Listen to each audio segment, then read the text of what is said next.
Malapit na kayo ha, malapit na.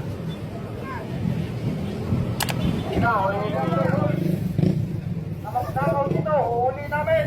Namanakaw dito.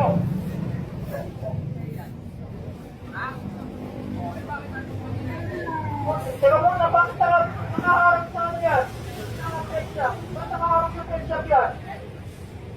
Ba't nakaharap yan? Babalik na naman mamaya. Sampalin nila mo yan, isampalin nila sa truck.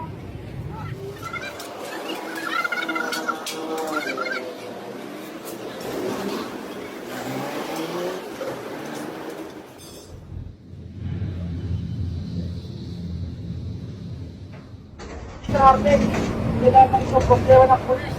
Problema ng natin ito. Hindi kayo pamayag. Nasisirain tayo ngayon sa Arnel, di ba? Sir. Oo. Alam namin.